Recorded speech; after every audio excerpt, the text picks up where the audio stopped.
Bienvenue dans le podcast Lawher, le podcast qui vous permet de démystifier le droit et de le rendre accessible dans votre aventure entrepreneuriale en tant qu'entrepreneuse. Parce que dans Lawher, on pense que le droit et l'avocat doivent être les alliés de la réussite entrepreneuriale des femmes. On parlera donc d'entrepreneuriat, de cerveau reptilien, de contrat, de sororité ou encore de Beyoncé. Bonne écoute à toutes! Hello à toutes et bienvenue dans ce nouvel épisode de Lawher, le podcast qui aide les freelances et les solos à mieux se protéger dans leur activité avec une mention spéciale sur l'entrepreneuriat féminin. Je suis Estelle Bi, avocate en droit des affaires et en droit des sociétés et ma mission est de vous accompagner dans la création et le développement de vos projets tout en sécurisant vos intérêts, qu'ils soient juridiques, financiers ou personnels.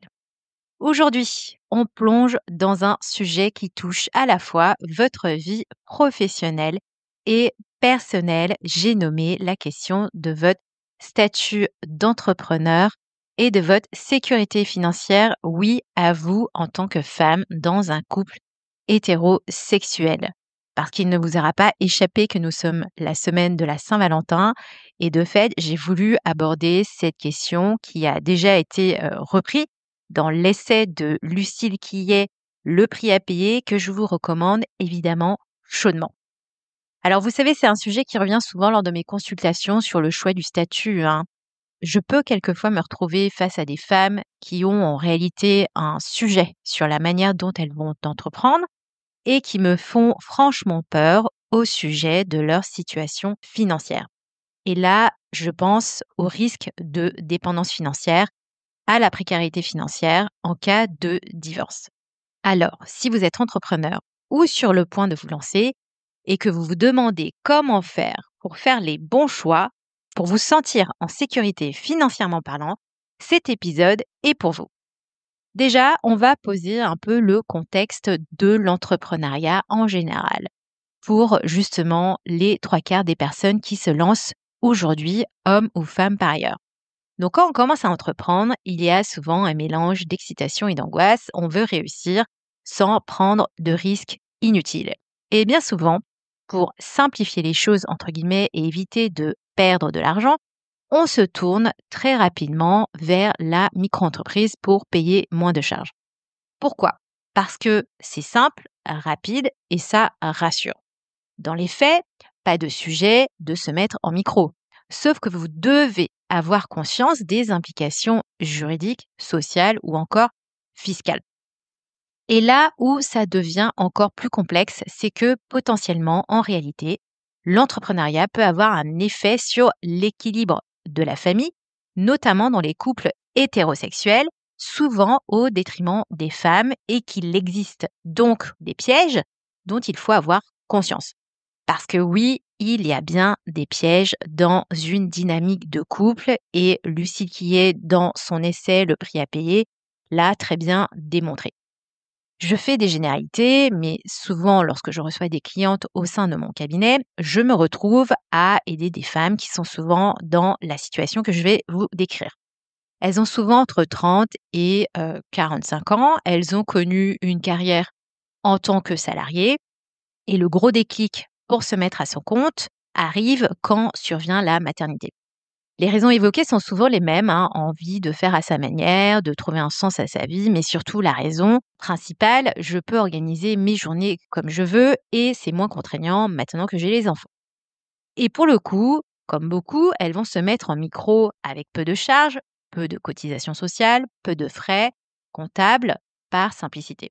En soi, ce n'est pas franchement un problème. Sauf que moi, ce que j'observe, c'est ce sujet. Comme elles ont plus de flexibilité, elles vont beaucoup plus s'occuper des tâches domestiques ou encore tout ce qui a trait aux enfants. Elles deviennent le parent référent en cas d'absence de la maîtresse ou si elles doivent typiquement les emmener voir un médecin, ce genre de choses.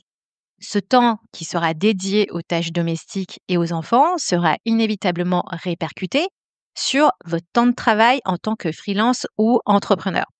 Donc, l'exemple classique que je peux vous prendre, c'est potentiellement si par exemple vous faites des missions au TJM ou encore des missions en one shot, moins de jours travaillés, moins de missions en one shot veut forcément dire moins d'argent.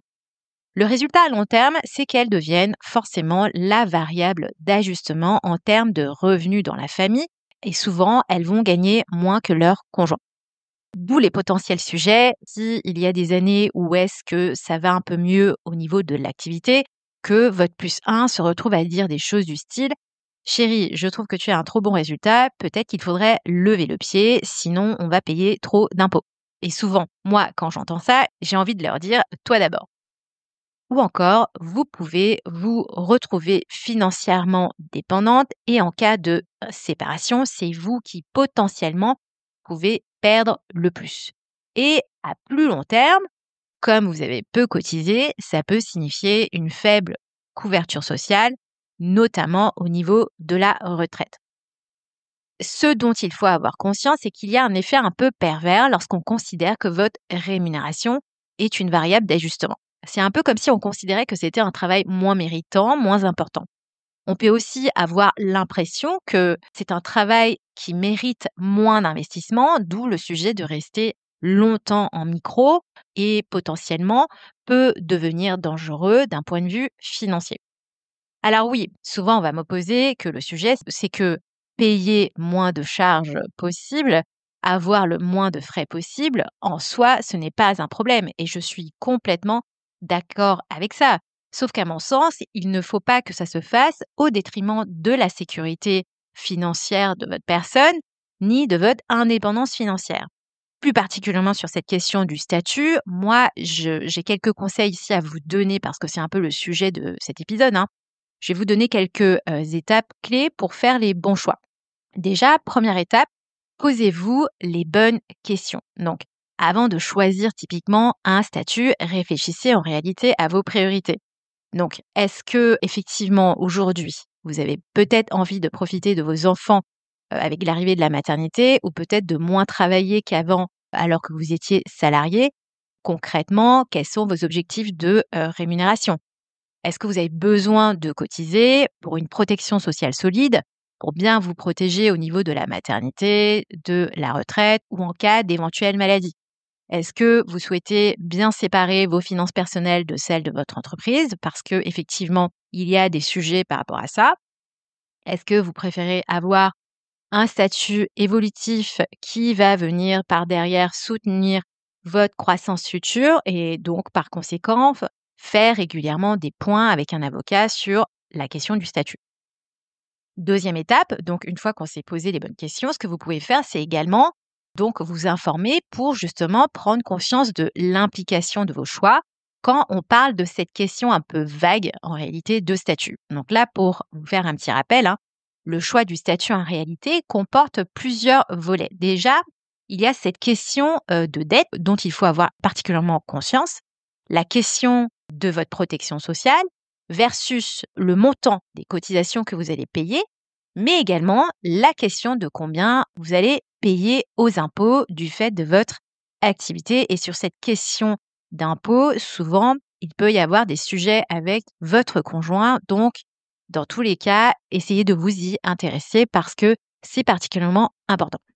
Et que ce soit pour la micro, le I, le URL ou encore la SASU, chaque statut a ses avantages et ses inconvénients, mais le bon choix dépend toujours de votre projet, de vos objectifs financiers ou encore de vos priorités personnelles. Et évidemment, la meilleure façon de savoir comment faire, c'est de faire un point avec un avocat. Troisième étape, une fois que, évidemment, vous vous êtes posé les bonnes questions, vous vous êtes renseigné, ce qui est particulièrement important, c'est de parler de tous ces sujets avec votre plus un et notamment de travailler sur vos finances, sur les finances du couple. Il faut aborder la question des finances en toute transparence avec votre plus un. Et voici quelques conseils justement pour maintenir un bon équilibre dans votre couple. Déjà, à mon sens, il est essentiel que vous communiquiez sur vos charges et vos revenus. Expliquez pourquoi certaines dépenses sont nécessaires pour votre activité et peut-être revoyez votre contribution aux charges du ménage. Donc, on évite typiquement le 50-50, même si votre CA aujourd'hui est identique à la rémunération de votre conjoint. Parce qu'en réalité, en net de ce que vous touchez, ce n'est pas exactement la même chose. Et le problème, c'est que c'est souvent une erreur que je peux voir lors de mes rendez-vous. Deuxièmement, intéressez-vous aussi aux questions financières qui concernent le couple. Et là, donc, je pense particulièrement à la question des impôts. Vous n'êtes pas obligé, encore une fois, de dépendre entièrement de votre conjoint pour la déclaration de revenus. Donc, je vous encourage vraiment à vous y intéresser parce qu'en fait, on ne s'en rend pas compte, mais en réalité, on peut apprendre beaucoup de choses sur une déclaration d'impôt. Donc, déjà, par exemple, les revenus exacts de votre plus 1, les autres revenus potentiels du style donc les appartements locatifs s'il y en a, ou encore d'autres revenus si votre plus 1 fait des placements divers et variés. Donc il y a vraiment un sujet de se dire, moi je comprends en fait en termes de déclaration de revenus comment ça marche, et ça peut être intéressant en réalité de comprendre pourquoi aujourd'hui votre plus 1 vous demande, en fait il faut lever un petit peu le pied parce que notre résultat est trop bon. Donc ça aussi, il faut se saisir de ces sujets d'imposition qui concernent votre couple parce qu'encore une fois, ça va vous permettre de mieux vous protéger à titre individuel. Troisièmement, troisième conseil, ce que vous pouvez faire aussi, c'est planifier à deux vos objectifs financiers.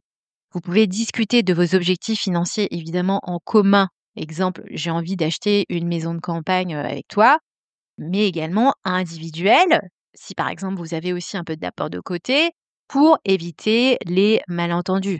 Tout ça, c'est nécessaire à mon sens pour garder une bonne dynamique de couple.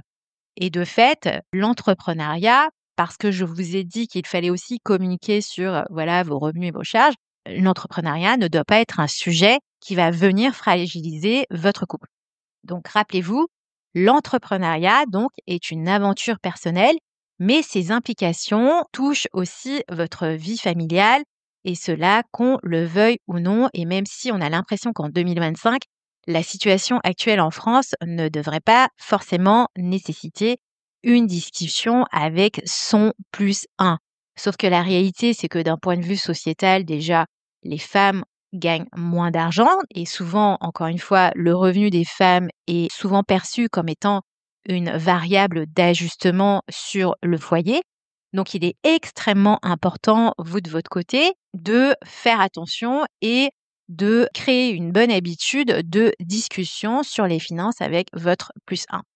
Plus vous serez clair sur vos choix et moins, évidemment, vous serez sujette au déséquilibre financier dans votre couple. Vous l'aurez compris, la question de l'entrepreneuriat féminin, évidemment, c'est super. Je comprends aussi le sujet, encore une fois, de choisir la micro par facilité parce que, entre guillemets, on a l'impression de payer le moins de charges possible, mais encore une fois, il faut garder à l'esprit que c'est une décision stratégique qui va venir influencer votre sécurité sociale, votre retraite, vos finances personnelles, mais également l'équilibre au sein de votre couple.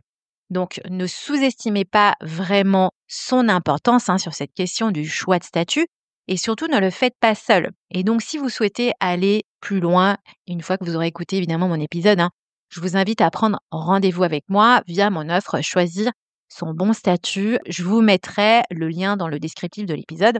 Et en 1h30, on fera un point sur votre situation pour savoir si tout est optimisé comme il le faut sur l'ensemble des sujets dont on vient de parler. Donc oui, j'ai pas parlé de la question du régime matrimonial, mais là, encore une fois, c'est encore un sujet hyper important qu'il faut que vous parveniez à maîtriser et de comprendre quelles sont les implications en cas de séparation.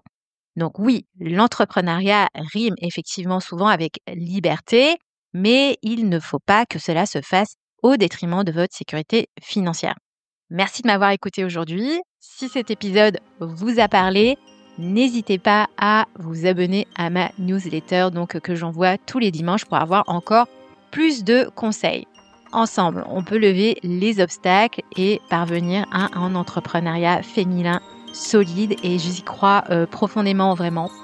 Je vous retrouve très bientôt pour un nouvel épisode de Loher. En attendant, prenez soin de vous et de vos projets. À très bientôt.